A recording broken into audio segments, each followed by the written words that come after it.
बिस्मिल्लाहिर्रहमानिर्रहीम। अस्सलाम वालेकुम। Welcome to Zaika with Talat. उम्मीद है आप सब खैरियत से होंगे।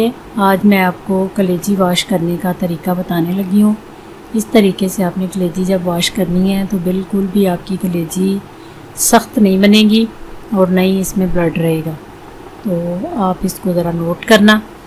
एक तो आपको ये पहली बात मैं बता दूं कि कलेजी जो है आपने जब फ्रेश लेनी है तो उसी वक्त आपने, अगर आप पकाएंगे वॉश करके तो तब सॉफ्ट बनेगी। अगर आपको ये आप इसको फ्रीज़र में फ्रिज में रख देंगे, दूसरे दिन आप इसको पकाएंगे तो फिर आपकी कलेजी जो है ये ज़रा सख्त भी बनेगी और मज़ा भी नहीं इसका आएगा। तो इसलिए आप कोशिश किया करें कि जब कलेजी बनानी हो तो फ्रेश ही आप उसको वॉश करें और उसी दिन आप इसको पका लें। तो चलें, ये देखें आपके सामने मैं ये अमल करने लगी हूँ। ये दूसरी बात ये है कि आपने इसकी बोटियाँ नहीं करनी धोने से पहले, पूरी साबुत कलेजी को आपने वॉश करना है, उसके बाद आपने इसकी बोटियाँ करनी है। ये मैंने एक लेमन डाला है और पानी में इसको 5 मिनट के लिए इसको छोड़ देना।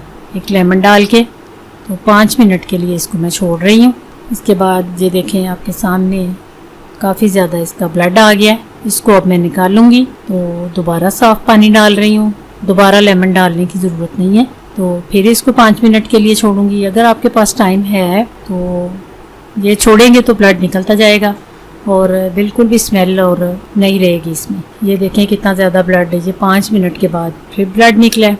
फिर आपने इसको 5 मिनट के लिए छोड़ना है। 5 मिनट के लिए साफ़ पानी डालते जाना है और 5-5 मिनट आपने इसको देते जाना है। कोशिश करें आपके पास इतना टाइम हो कि आप अच्छी तरह इसी तरीके से कलेजी वॉश करें, तो फिर आपकी कलेजी सॉफ्ट भी होगी और मज़े की भी बनेगी। ये मैं तीसरी दफ़ा पानी डाल रही हूँ। 4 से 5 दफ़ा आपने इसका पानी, तकरीबन 5 दफ़ा आपने इसका पानी चेंज करना है। ये तीसरी दफ़ा भी देखें ब्लड आया है तो ये निकलता जा रहा है और साफ़ पानी में डालती जा रही हूँ। इसी अमल को आपने 4-5 दफ़ा करना है। ये देखें अब बिल्कुल साफ़ है। कलेजी में जो ब्लड है ये ख़त्म नहीं होता। ये अब मैं इसको काटूंगी तो फिर ब्लड आपको नज़र आएगा। वो थोड़ा बहुत ब्लड जो है वो तो अंदर ज़रूर रहता है, लेकिन ये आपने ज़रूर ट्राई करनी है। दुआ में याद रखना। अल्लाह ने के बान।